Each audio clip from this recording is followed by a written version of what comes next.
Thanks for joining us for another episode of Mid-American Gardener. I'm your host, Tinisha Spain, and joining me in the studio today are three of our panelists who are going to be showing you what they brought in today and also answering your questions. So, if you guys remember this format, let's start with Ella.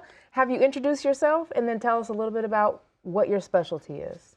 Okay, I'm Ella Maxwell. I'm a master gardener from Tazewell County, as well as a horticulturist working part-time now at a local garden center. And my career has kind of been spent with trees and shrubs, perennials, those kinds of things. But I'm bringing some other things as well. So I can answer lots of different questions. Okay, all right. Bill? I'm Phil Nixon. I'm a retired extension entomologist with the University of Illinois. And so that means I do bugs and pretty much any type of insect or spider or whatever that direction. Okay, John? I'm John Bodensteiner. I'm a Vermilion County Master Gardener. And I guess my likes are hostas for one. I do a lot of shade gardening. I planted so many trees in my yard. That's about all. I've got one little area yet that I still have some sun. But I, like Ella, enjoy basically all the plants. Everything that grows. Yep. Well, almost. Yeah. Not the bush honeysuckle. Yeah, not right? the bush honeysuckle, not poison ivy. Not the poison ivy. Not those things that are on the bad list. Okay, so let's go around and do some show and tells. You all brought things to share. So Ella, we'll start with you. What's the first thing you'd like to talk about? Well, the first thing I'd like to talk about is weeds. And a weed is a plant out of place. So, you know, there are some plants that have weedy habits. So a weed can be just about any kind of plant, I think. But what's really been fun is I did go to the University of Illinois, and I have one of my old books that's still very relevant with pictures, and I've put dog-eared pages. I was going to say that's well loved. To know. But the first important thing on weed is identification. You need to know what kind of weed is it. Is it a perennial weed, an annual weed? Is it a grass weed? Is it a broadleaf weed? And most of the weed control that I'm doing in my garden now consists of hand pulling. So one of the weeds that I am getting rid of is garlic mustard. So here's my garlic mustard. It's already flowering, it's already setting seed, and this is an exotic invasive. It is edible. People can make pesto out of it, but unfortunately it makes a whole lot of seeds that can stay in the soil and germinate, you know, several years later, as well as the fact that its roots can secrete a chemical that interferes with some other plants growing in it, and it can quickly overtake native areas. And so this is one that for 20 years I've been trying to remove. And 20 years, that's the long game. It is. We hardly have any left, and that kind of thing. But there are some that I just find terrible because this is bed straw or stickweed, Yeah. or and of course it's flowering now. You can just wipe it out. It has the shallowest little root system, but it's everywhere. And a lot of these have little beggar tick ends, and they just stick to you. And it's important to recognize them when they're a juvenile. So this one is this one sets a little white flower with a little sticky seed head that clings to everything. And so I've learned to recognize it as it's coming up. It is I'm not sure if it's an annual or perennial, but I'd have to look it up in the book. But I take it out and I call it icky weed. So just learn to identify your different weeds, and then you can think about control. And I do recommend the physicality of getting out there and the satisfaction that you can get from hand weeding. You know, I find I won't say a problem, but as my annuals or excuse me, my perennials are coming up in my bed, sometimes I can't tell if it's a weed or a black eye Susan or a coneflower in that very early stages because they all look alike. So what advice do you have there? Well, they do make guides that show the different weeds in their, you know, as a seedling as opposed to, you know, more. So there are lots of different books and apps even. There's, well, I'm not an app person, but there's they apps. are out there. Yeah, okay, thank you. Yeah, it has, you know, it shows the cotyledons and then the first set of true leaves, and they're very similar, so it's very difficult sometimes, especially those perennials or those annuals that you have that reseed, that you say because they reseed, and that you don't want to pull those because the perennials are pretty easy to identify because, you know, the last year's, but this year's is kind of hard. That is tough, yep, okay. All right, we're to you now, Phil. What did you bring? Well, this is spring, and in spring it's a problem sometimes on knowing when insects are susceptible to being controlled.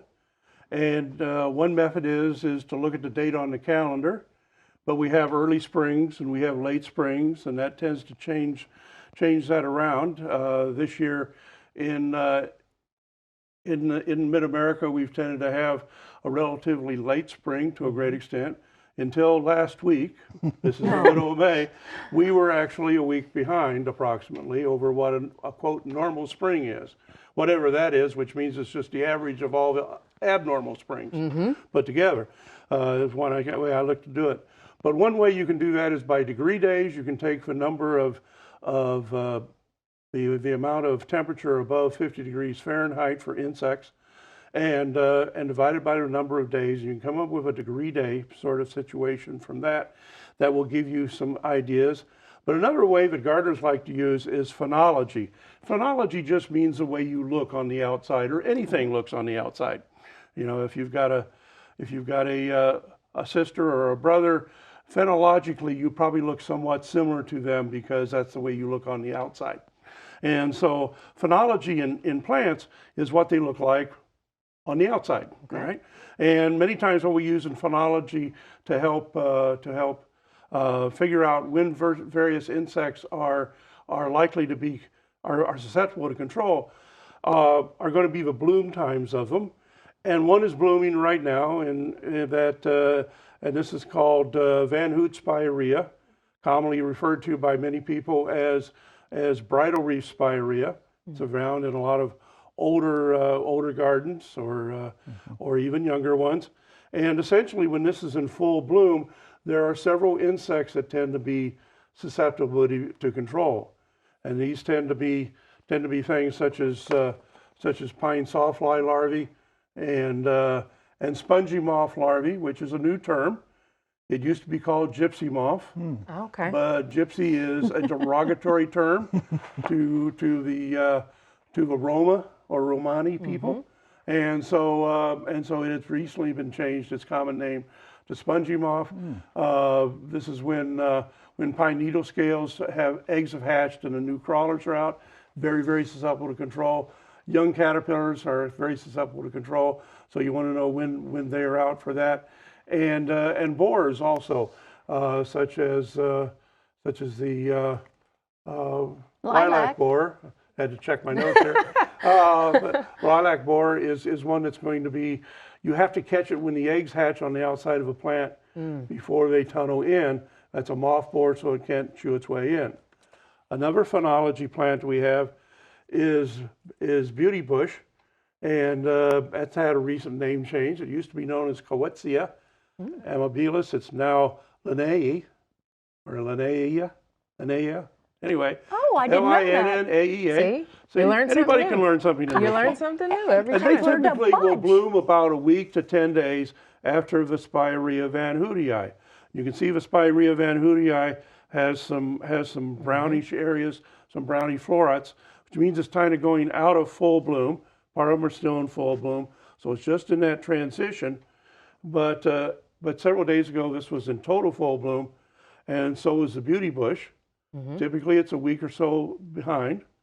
But what happened last week, in the middle of May, in mid-America, was we had a string of about 4 or 5 days in which the highs were in the 90-degree range, considerably unusually warm for this time of year. What has happened?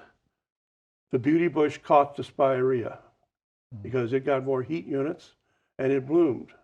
And it also means plants are cold-blooded, so are insects, and so the insects have caught up to it.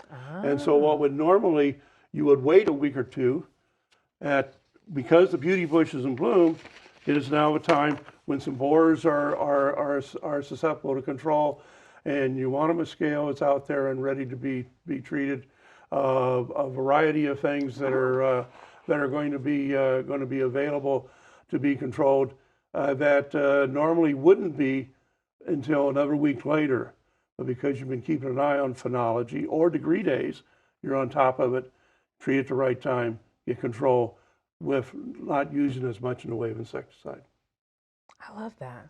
What a cool perspective to look at things from the insects' perspective, schedule-wise. And the insects are feeding on the plants, which means they've got to be in touch with the plants. Yes. And we actually had a Illinois Department of Agriculture nursery inspector, Don Orton, who when he was just starting, he was being mentored by an older person, and he says, young feller, he says, if you really want to do something, he says, you can do this job and you can make a lot of money, and you can raise your kids on the money or a reasonable amount of salary and so on. But you want to do something special. Notice when in the nurseries, when things are blooming and when insects are out, and write it down. Here, I started, I've got 2 years worth.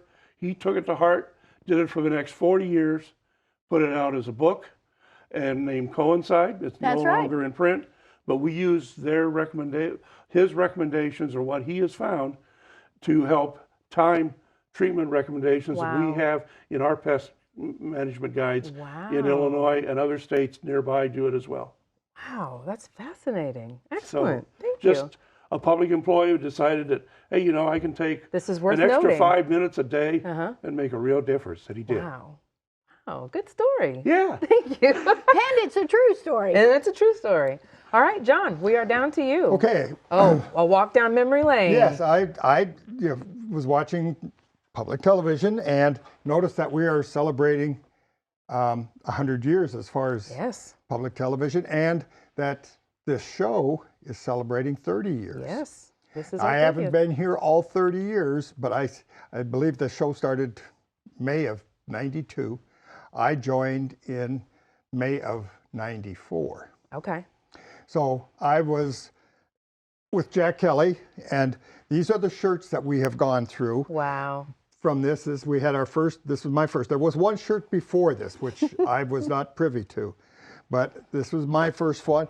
Well, probably mine and Diane Nolan's, who was the host right after that, was this shirt. And if you can see the flower where it says, and we were at that time not Mid-American Gardener, we were Illinois Gardener.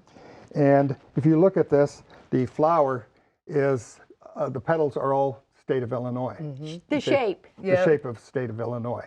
So this is, the color and everything is just kind of neat.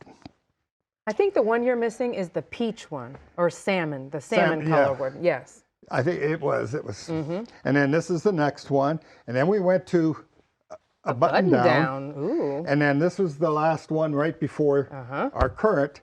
And so I just thought it was kind of neat to show that we went from Illinois Gardener, and we've gone through a number of hosts, and we now have, I'm lucky number 3. Number 3. So, so it's been, I've been on it for 28 years. Wow. So. Phil, what about you? How long have you been a panelist? I remember the second shirt he's got. Second so shirt. I go back quite a ways as well. One thing that I might interject here is that I think the last shirt he's got there, outside of the one he's wearing, The blue one, that was when the men had blue shirts and the ladies had peach shirts. So that's the same shirt set. Okay, gotcha. Gotcha. See, I'm getting a little bit of history Hey, now. you know. What about you? How long have you been on the show? Oh, a long time, but I never got a peach shirt. I've always had blue. They must have just given me a boy shirt. Yeah, you got the boy model. You got what was left. Yeah, that was She got what was left. You got the hand-me-down leftover. You guys want to do questions or another round of Questions. show and tells? We can go for some questions. Okay, let's do it. Let's start with number one. This is Mary Wojnar. She says, I had poison ivy growing around my grapevines last summer. What can I use to get rid of the poison ivy but won't harm the grapevines? I would prefer something natural. And I know you guys all have notes, so. Yeah, let's let John start because Okay. he did the most research. The hand pulling is to me is what I do. Because if you spray anything, and I know she wanted something natural, pulling it is pretty natural and getting rid of it. You have to do it over and over again because no matter how careful you are, unless you've got it on plastic or something that there's something underneath, you're going to break it off. So it's going to take repeated pulling. You need, like Ella and I were talking, we need some good gloves, long sleeves. Maybe not on a hot day because some of those oils, when you start breaking, will vaporize. Oh. And you can actually breathe some of that. Never burn. I was just going to say, talk about burning. Never burn poison ivy in a campfire. Throw it in there. If you've got logs where the vine has grown on, you may not want to burn that in your campfire, especially if you've got young kids, because if you breathe that, you can get a systemic effect. Gotcha. So, we looked on the internet. I know a lot of people go on the internet and they say, I use salt and vinegar. That's fine. Dish soap. Dish soap, but it's going to maybe kill your poison ivy, but it's going to kill your soil. Okay. Ella, anything to add Yeah. there? No, I think that's the best thing is hand pulling. That's what I tried to do. And I think that's a consensus. So let's see what the next one Okay, is. let's do that one. Question 27. This is from Krista Walker. She says, I really enjoy the program and have learned so much. Thanks for watching. Last summer, we had an oak tree that was putting out this liquid that had a vinegar smell.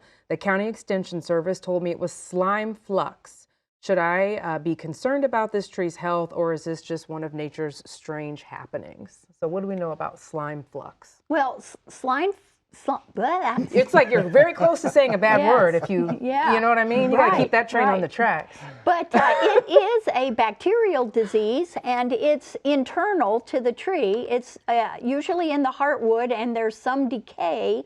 And this bacteria ferments. That's what it does, and so it builds up carbon dioxide as the ferments, and so it's going to come out some type of wound or exit, and it can then drip down the tree. It's attractive to flies and other flying insects. It can get sticky as it begins to dry on there, and it can actually sometimes cause some further decay on the outside of the bark if it begins to penetrate that. But normally you see it in lots of different hardwoods, specifically elms. There is no chemical or injection type treatment that a homeowner could do, or I'm not sure that even a certified arborist would be able to control it. So you want to increase the health and vigor of your tree, want to monitor to make sure that you don't have a hazardous tree that could potentially fail. So again, I think she got good advice.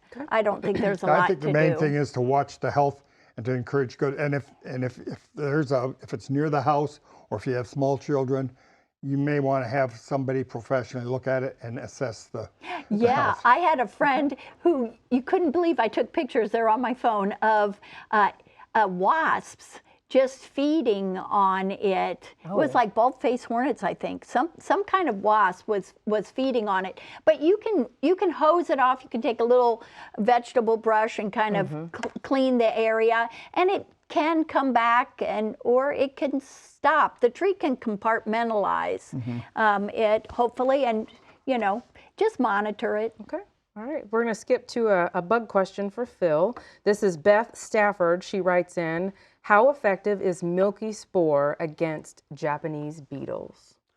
A milky spore is a bacterial disease which we're able to apply as a dry powder and cause an epidemic, a pandemic on the on the Japanese beetle larvae. It only works against the larvae, and generally there are some problems. Sometimes you will buy material and it will not work, and that's because if in the factory situation, if they let that material get too dry, it will lose its effectiveness.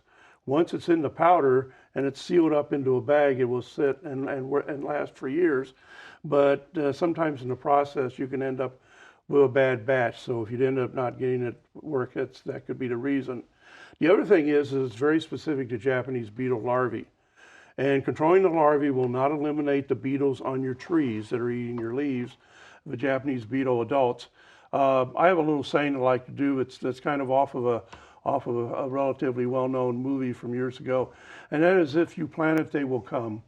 and essentially, if you have plants that are very attractive to Japanese beetle adults, such as crab apples and willows and some things like that, roses, they will come and find your trees and shrubs regardless of how you have done to the white grubs in your yard. They can easily fly a couple, 3 miles at a time. And so when you start thinking about how much control you have over that much ground, you don't. So essentially, you're not going to control the beetles from that. And what will happen is if you control the grubs with a milky spore of the Japanese beetle, you'll get annual white grubs or mass chafers that'll move in that are not controlled by that one. There are some other organic methods as well as chemical insecticide methods to control the white grubs, and those are considerably better. There are some nematodes, HB or Heterorhabditis bacteriophora, easy for me to say, HB nematodes that work quite well on all the different grub species, and there are some chemicals that you can buy that are actually also fungal in origin that are going to be effective against all the Japanese beetle grubs, and they're on the market as well as chemical insecticides. So there are some other non-chemical, or if you want to call them organic. I've had too much chemistry. These are all organic chemicals to say that too well. But at any rate, the point is that the milky spore disease will work, but it will only work for Japanese beetles, and you'll get another grub coming in after it if you are successful with it. Okay, all right. We are just under 5 minutes. John, this one will go to you. This is from Robert Dalcher, who wants to know, how do you stop blossom end rot in tomatoes? Okay. The main thing is, and we're going to address a couple other questions later on that have kind of to do with this, but the main reason that you get blossom end rot is insufficient calcium absorption of calcium. The reason for that is calcium has to be dissolved in water for it to be effective in tomatoes as an antifungal. If you don't have a sufficient water source or even watering, that's the main thing. You have to have even water. So what I usually like to suggest is make sure you plant your tomato deep. Make sure that you have a regular watering schedule. I like to put a gallon jug next to each one of my tomatoes, poke a little hole in the bottom, and depending on how small it was, how successful it was, in a pinhole, and watch it drip. And if I'm going through that gallon faster than what I want it to have to go back and fill it like once a day, and if it's going dripping too fast, if you put the lid back on it, after a couple hours, it creates a vacuum, and then it slows the dripping down. But the real reason that the tomatoes get blossom end rot is that the tomato doesn't have the moisture to carry that calcium to that blossom end of the tomato, and then a fungus. And once it does, you may as well take that tomato, pull it off, and throw it away, because the tomato is going to continue to put energy in. It's going to be inedible, and so you may as well take it off so that the tomato can put energy in the other good fruit. Gotcha. But watering and the right soil and Right. That is, And don't cool soils affect it as well because the root system isn't expanding rapidly enough. You want to have your soil mulched so that it can moderate those drying and wetting events. And then also I read that if you're using too high of nitrogen, that's also counterproductive for calcium uptake. So check your pH. That's important for calcium absorption. Too. So Then there's the lazy gardener's method, which is mine. Ooh, yes, yeah, let's hear plant it. late. Don't worry about the soil. Plant your tomatoes later, typically in the second half of May in central Illinois and most of the Midwest. And generally your tomato is going to produce 100 to 200 tomatoes, of which 5 to 10 are going to have blossom end rot, and you throw them away. Yeah. Just throw those away. And not if worry you're about the lucky- watering, not worrying about the mulching, not worrying about any of this. Just realize that some are going to get worms in them, some are going to get blossom end rot. But 90% of them are going to be good to eat. Don't worry about them. So don't worry about and the 10 that you 90% can't. of your neighbors planted tomatoes too, and they're They'll be going giving to have you to. 140% of theirs. Exactly. It'll all work out in the It all end. works out at the end. Yeah, by September, or August, there's tomatoes everywhere. And zucchini. Oh, Everywhere. right, yeah. Everywhere. Guys, this was fun being back in the studio. This It show's is. we're already out of time. That went Oh really, my really gosh. quickly. So John, Phil, and Ella, thank you guys so much for coming in today to the studio, and thank you so much for watching. We really enjoyed it. And send us your questions. If you've got gardening questions, send them to yourgarden@gmail.com. You can always find us on Facebook and send us a message there, but keep those questions coming as you're out working in the yard, and these guys will keep answering them for you. So thanks so much for joining us, and we'll see you next time. Good night.